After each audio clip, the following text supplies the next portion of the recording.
Yes, there's different versions of fun. And just recognizing that, I think, can help us to acknowledge that sometimes things that we say, oh, that was fun, or oh my gosh, that was so fun, I couldn't stop laughing. And acknowledging that there's differences there, I think, is so important.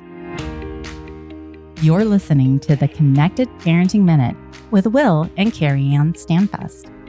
This podcast is a conversation about parenting using connection first, trauma-informed principles.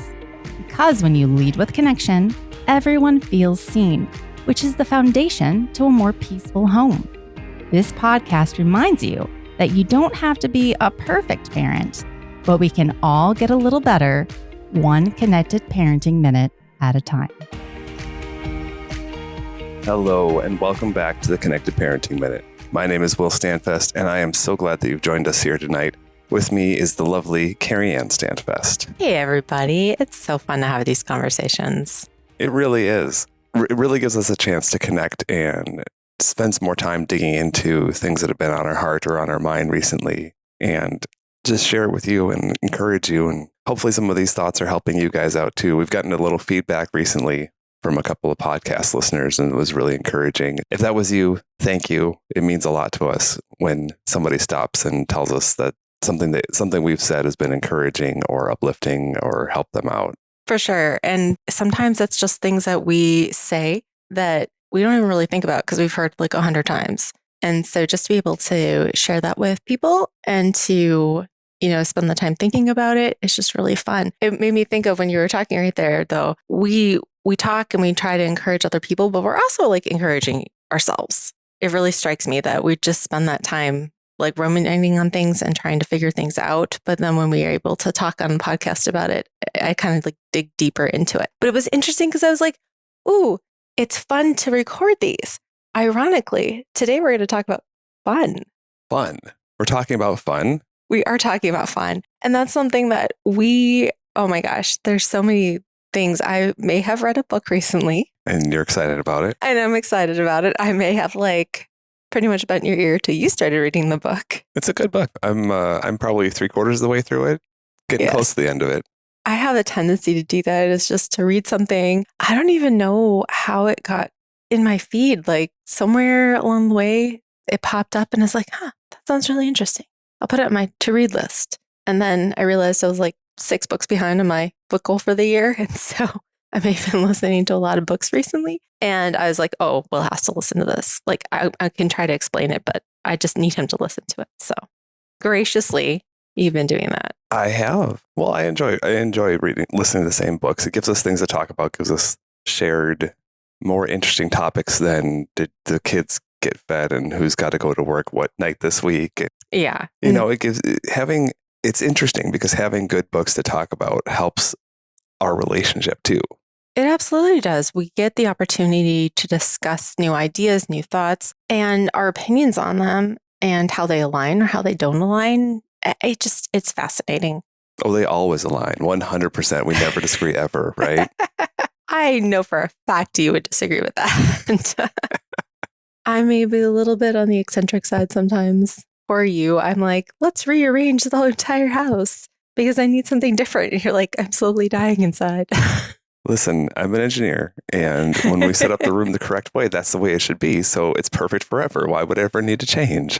Oh my goodness. Okay, I am going to one tangent and then we'll get to the topic, I promise. But on that engineering mindset, I never, ever thought about that until recently. One of our friends have been pointing out, well, your husband's an engineer. Engineers think like that. I'm like, what are you talking about? That's just my husband. But then I started like putting the pieces together. I'm like, oh my gosh, I married an engineer.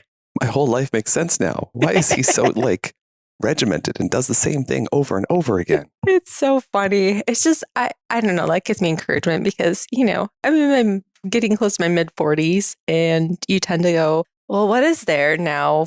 Questioning life. Okay, that was more than one thought. We should get to the topic of fun. The topic of fun. So, CarrieAnn, why is fun important? That is such a good question, Will. Well, first, I think we need to talk about the idea, which is our first point, that there are different definitions of fun. And that may seem obvious. There are different definitions of fun. Yeah, I think it's obvious, but it's worth unpacking for a second.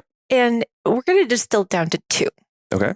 All right. everybody has their own definition of fun, things they find fun, things they don't find fun, but we don't actually think about it a lot. We use the word fun in so many different ways that it's really kind of become a little bit meaningless in some aspects. Sure. I think about it the way of the word love. Yeah. Mm-hmm. We use love to describe how I feel about my husband and also how I feel about pizza. Right. And those things are very different. They're very different. And yet we use the same English word, which that's just how our language works. But. Right. Okay. So back to the word fun. We're going to use two aspects to define it. True fun and fake fun. Okay. Fake fun and true fun. All right. So fake fun are the things that you do that you feel like are going to bring you joy or excitement or fun, and they're really not. You just come out of it feeling drained.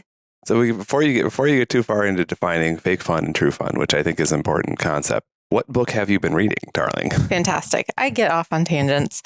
The Power of Fun by Catherine Price. And the tagline is that how to feel alive again. How to feel alive again. That's a big promise. That it really is a big promise, but it's interesting. And I would agree with it. After reading the book, that definition of fun has become so much more important to me. Okay. Because in the book, she does talk about this idea of true fun versus fake fun, where fake fun is the things that we do doom scrolling. We think that in the moment and it may give us a little boost of dopamine, but what ends up happening is we are done and then we're just in this abyss. For me, sometimes I have to go partway through the day and just feel like I need to just get rid of my phone because I am on it and I find little like pieces and funny things on clips and things like that on there. Or I watch a movie or I binge watch a show or something like that. But I get to the end and I'm basically in the exact same space I was before. Yeah, you don't feel any better. Sometimes you feel worse. You feel drained. You're not sure where the last 30, 40 minutes went. Exactly. Or 2 hours. Yeah, well. But true fun is that aspect. And she explains it way better in the book and like the different elements that are present in it. But think back to the last time you are like, wow, that was so fun. Like you just felt good. You were probably with people or you were doing something that you really loved. You lost track of time. You were able to just be present in the moment. You maybe laughed a lot and you were just like, wow, that was so fun. Mm-hmm. When was the last time you remember that? Boy, putting me on the spot here. It's telling that it takes me a second to think about it first off. Mm-hmm. But, I can think back to, like, I love roller coasters. And so I love going on. We try to at least once a summer, sometimes more than once. We try to go to, there's a roller coaster park not far from us here, Valley Fair. We'll go there and I like taking my kids on it, but I also like going when it's just you and me and I can run around the park like I'm some teenager hopped up on Mountain Dew and just like, all right, let's go to this ride. All right, let's go to this ride. No, let's ride this one again. Like, it just like run around and be goofy kids and not really worry about anything all day. And like, because I truly I find a lot of enjoyment out of the thrill of riding a roller coaster and then just that feeling of I'm being playful, we're joking around or running around all day and just having fun together. Like that for me, that's a day of true fun. I would totally agree. I mean, that is one thing that we do have a lot of fun doing. And like you said, it's fun to do with the kids. And now that our kids are getting older and can ride more rides, it does become more fun. Yeah, it's less supervising and parenting and more just trying to have fun with my kid. Right. And it's a little less of who am I going to lose? Or they get you spend half the day trying to find somebody. Yeah. And it becomes more of how do we just be present in the moment and laugh about things and joke around. So that's a really great example of like true fun. One other one, and this is probably much to the mortification of one of our friends, like many, many years ago. And I think about when I really just laughed and was just in hysterics was when we were in France and we took a day, we were on a missions trip with another couple and we took a day and we went into the local town. Local town and we're just exploring, right? And, it's a different country. I mean, this was so long ago. And we're trying to figure things out and there's like public restrooms, but you had to pay for them. And so we're like, okay, well, we'll outsmart the system. Instead of everyone, we'll just leave the door open and like keep Each cycling person through. can keep going through. Right. And I don't remember how it happened. When you go in, you have to press the green button to say that there's a person in the bathroom. Right. And we're like, okay, whatever, Yep. like, and so the first three of us went through. And then our last friend went in. And like, as we're trying to give him the instruction, make sure you press the button, like the door closed. And it's like he couldn't hear anything. Right. It was pretty soundproof. And then all of a sudden we hear like shrieking from inside and like banging on the door. And he's like, I'm being sanitized because it was a self-cleaning bathroom. It's a self-cleaning bathroom. Oh, like literally the whole bathroom was like stainless steel, and it would just like spray down with like disinfectant and stuff like that whenever there wasn't anybody in there, which is why you need to press the button to say there's a human here. Don't spray me. so it was so fun in my mind because there wasn't any cares. It was just, we were just laughing so hard. It was so crazy. And so I just think about those moments when you think about fun and recognizing that there is a difference. There's different versions of fun, and just recognizing that I think can help us to acknowledge that sometimes things that we say, oh, that was fun, or oh my gosh, that was so fun, I couldn't stop laughing. And acknowledging that there's differences there, I think is so important. Well, and recognizing what truly is fun. That there's, like you brought up doom scrolling, which I think is the kind of the big target here to talk about, of how it's something we go to when we want to unwind or when we want to have fun. But I think most people will admit that most of the time you spend on your phone is not true, like belly aching laugh, like run around on roller coasters, like joyful fun. It's like, it takes your mind off of things for a minute. Right. And you might get a chuckle. Yeah, you might get a chuckle, or you might find a recipe or right? Whatever. But I think, given that definition, I think it's hard to argue that it's true fun. Mm-hmm. Oh, yeah. It reminds me of there's one Scrubs episode we would watch a long time ago, and the main character is dating this girl, and he's like, she never laughs. She just says, that's fun. That's so funny. That's so funny. And, that stuck out to me, but sometimes I do that. I'm like, when's the last time I really laughed? Because I'll be like, that's funny. But what's the difference between that's funny and just super, super laughing? And I think that's the difference between fake fun and real fun. That's good. I like it. Interesting. So first point is there's different definitions of fun. Second point, investing time in finding your version of fun is important. Investing time in finding your version of fun is important. Okay. And what we mean by that is that is a valuable pursuit, especially when we're in the throes of parenting our kids. We talk about how, connecting with our kids, playing with our kids, enjoying finding things to do together with our kids is good. And we've discussed before of how when we share the things that we find fun with our kids, especially when they're younger and they kind of grow up in that, sometimes they grow up to enjoy those things as well. But we have to know what those things are. We have to know that what brings us joy. And sometimes in the mundane, like going over and over and doing life, you just forget. Yeah. Or things that you used to find fun, you don't do anymore because you are in a different stage of life. Right. Because your likes and dislikes change as you get older and stuff like that. And I think too, as a parent, one of the fundamental tenets of being a parent is it's not about me anymore. Mm-hmm. It's about taking care of this child or these children, right. Or all 8 of them, whatever your situation 1, might be. 1, 2, 8, it's fine. It's all the same. But, but inherently in that, it's less about me and it's more about taking care of these children, which is good and is noble and is important. Sometimes we as parents can go a little farther where it's never about me. Mm-hmm. Not, it's just about me. It's never about me. It's always about the kids. Right. And it's very easy to lose track of yourself. Mm-hmm. I mean, I know, especially as a mom, that's taken a lot for me.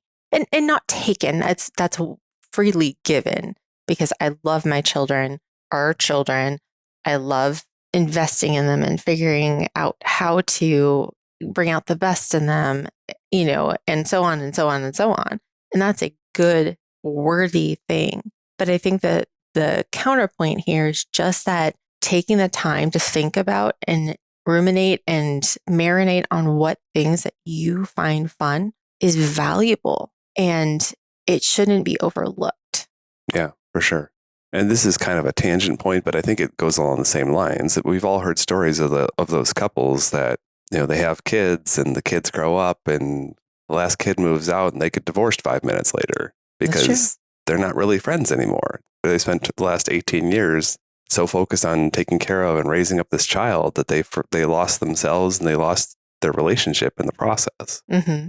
And so, yeah, I think that's a very similar thing to be careful of as you're kind of talking about. It is important to find your version of fun because, I think the book talks about some of the health benefits and talks about other positive things that come out of fun. That's true.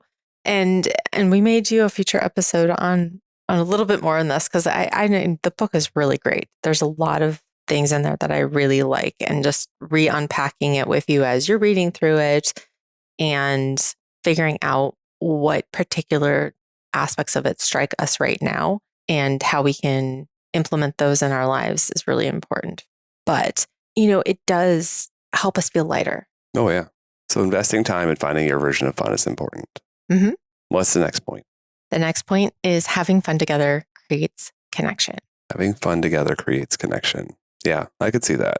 And we're talking on the Connected Parenting Minute, and connection is a big deal. Yeah. Right? We've all heard the quote, you can't show a child the path to healing if you don't know the way yourself. Which I think is a Karen Purvis quote. But the same could be said for fun. You cannot share fun. I mean, kids inherently are good at fun, but you can't share your joy, your fun with your kids if you don't know what that is. Yeah. So that really strikes on the last point of this is a valuable pursuit. And our children are watching us. Yeah. I mean, all the time. I cannot tell you how humbling it was I don't know, it's probably more frequently than I'd like to admit, but we'll be praying for dinner, or one of the kids will be praying for dinner, and they'll be like, and God, please help mommy not be so stressed. I'm like, shoot. Uh-oh. And it's not that I'm trying to be. I mean, my kids see us at our absolute worst, sometimes our best, but more than not our worst. Mm-hmm. When we're trying to get dinner on, something's burning, the dog's puking on the floor, and 6 kids are trying to ask you the same question or a different question at the same time. I mean, you can't, the amount of times where we've said, I cannot answer 3 people at the same time. I literally cannot do that. Somehow they think we can because they always do it. And so they see us at our worst. And sometimes we tend to keep our, okay, we're out. You and I are out right now. We are away from our kids. We're trying to take some time just to invest in us. Mm-hmm. We went on a date. We're hanging out, that type of thing. And so we get to relax a little bit, right? There's less responsibility. There's more things that we can just say, hey, let's try this or let's do that. And we just ran randomly to a bookstore to grab a book or get some ice cream or whatever. But when our kids are around, there's a lot of times where there's other opinions, there's other needs, there's somebody's having a meltdown or having a bad day. And so that kind of piles up and we put that fun aspect kind of to the side and we just try to put out all the fires. Yeah. Oh, yeah. So it takes a huge amount of intentionality on our part to actually make things fun. Yeah. I mean, and going back to Karen Purvis, and this is a quote that she said not long before she passed, but she talked about the idea that if you try to teach somebody something through repetition, it takes, 200 to 400 tries. Mm-hmm. And yet if you teach it and incorporate play, it's more like 20 tries. It's a lot less. It's a lot less. And so that kind of goes back to this idea that fun creates that connection, mm-hmm. that our brain processes things differently when we're having fun. And that includes like learning life skills for our children or connecting with our children or, for those of us who have adopted or fostered, trying to build that initial relationship. Mm-hmm. Playfulness is huge. Like I can think back to one of our foster placements when they were early on in our home and you're still in that mode where there's a stranger living in my house and I'm trying to figure out how to help them know that I'm okay to trust and try to show them through my actions that I'm trustworthy, that I'm going to take care of them and all these things. And while she was doing okay in our home, she also just didn't, like there's like a level, there's like just that standoffishness, which is expected and normal in that when they're new to your home and stuff like that. And this child was okay with us tucking her in at night. And I remember this is a tip for you, for all you parents out there. If you're struggling to connect with your kiddo, the time when your kiddo is most honest and vulnerable is normally right before bedtime. That's when they become dehydrated philosophers. Yeah, dehydrated philosophers. I love that, because that's when all of our deep conversations happen with our teenagers, even your younger kids and all that. Like that, those moments of bedtime, if you can get yourself to a place where you're emotionally okay, investing some real time in there, like there's real moments for connection there. Back to the story. This girl who's not been in her home very long is a little standoffish, but is, we're really working on the relationship and all that. She was really into animals. Mm-hmm. And so I had an entire conversation meowing with this child. Uh-huh. And she was like, huh? And I'm like, meow, meow, meow, meow, meow, meow, meow, meow, meow, meow, meow, meow. And she like tried to respond, but she like couldn't help giggling. I'm like, meow, meow, meow, meow, meow, meow, meow, meow. And she was in hysterics, like by the time the thing was done. But after that, like that playfulness and that fun together, you could see some progress there of just, it was a moment of fun and connection and laughter that I think really started the process of kind of breaking down some of those barriers, some of those relational pieces that were really missing in that relationship at that time. Right. And it's easier to see in relationship with our kids than in relationship with ourselves and with our spouses. Oh, yeah. Because, it's talked about more. I think something she mentions in the book is there's hardly any studies been done on fun. Yeah. Which is fascinating, because you would think that would be a big part, because it should be something that comes naturally. Like, how to have fun. Well, not everybody does. Yeah. Not everybody has the ability to actually sit and think, what do I find fun? It's an interesting concept to me. And I feel like I've been learning a lot and being able to ask myself a lot of questions about it. So I'm glad that you're sharing in that with me now while you're listening and reading to the book. No, it's really neat. It's really got me kind of wrestling with the idea of how do I spend my free time, and how can I, remember or try new activities, or kind of go back to those things that I found fun when I was younger. And, how do I incorporate those into our daily life? Part of that's making space for it, and so there's obviously choices that need to be made, but I think it's been a fascinating book to listen to, and I feel like we've been learning a lot out of it.